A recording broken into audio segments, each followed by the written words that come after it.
Right now, there are thousands of pregnant women in New York City and thousands of pregnant women here in Port-au-Prince. The difference between the worst care imaginable in New York and the best care here is staggering. Once again, Dr. Sanjay Gupta. If you think it's tough being here in Haiti, imagine the challenges for a fragile newborn. So we're here in this makeshift maternity ward, literally this tent, and a lot of babies here. They have numbers, not names. There's baby 12 over here. Over here is baby 11 in this crib, and if you keep going, all these numbers, they're not named yet because doctors and parents aren't sure these babies are all going to survive. This here is baby 20. He is 7 weeks premature, and under the best possible circumstances, he is high risk.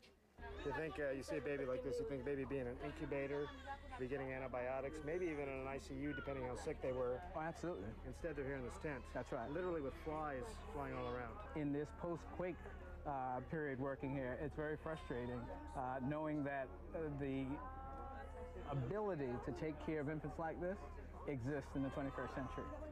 And that those resources have not poured into Haiti to the degree that we would all expect. The other day we were here and 2 babies died within an hour. Mm-hmm.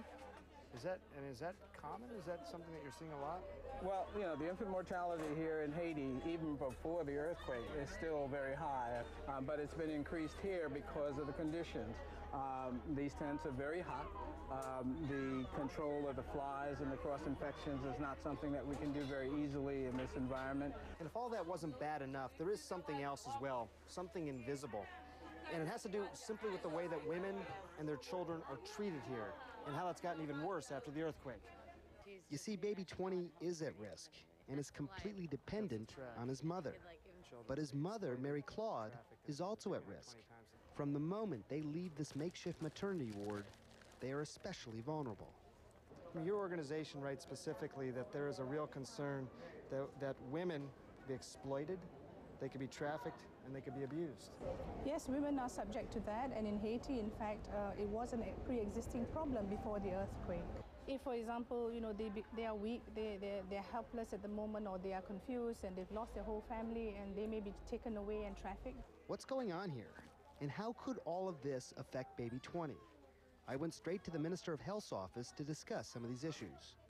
So they get protected here on the compound, even by women, military. Yeah. But what happens after they leave? In this kind of situation, they could have assault, there could be rapes, and there is some steps that have been already done to try to cope with this problem. But for the time being, things are getting better for Haitian women and their infants, for Mary Claude, and yes, for baby 20. Who incidentally is one of 7,000 babies expected to be born in Port-au-Prince this month alone. Born in a tent, and he's considered lucky. It's hard to answer this, but given everything you know, what are the chances baby 20 is going to survive, going to make it? This baby seems to be strong and doing quite well in the last few hours, and we're going to do everything possible to give him the support that he needs. There is real concern about the safety of these kids, this whole new generation, not only of orphans, but of newborn kids. Yeah, and you know, they sort of had 2 strikes going against them.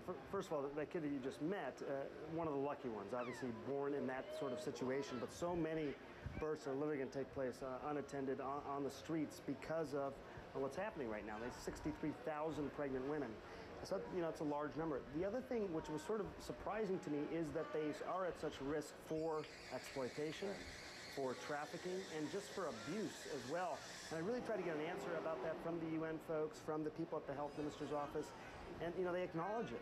I mean, they're not being secretive about it. I think what's tough to sort of figure out is what to do about it.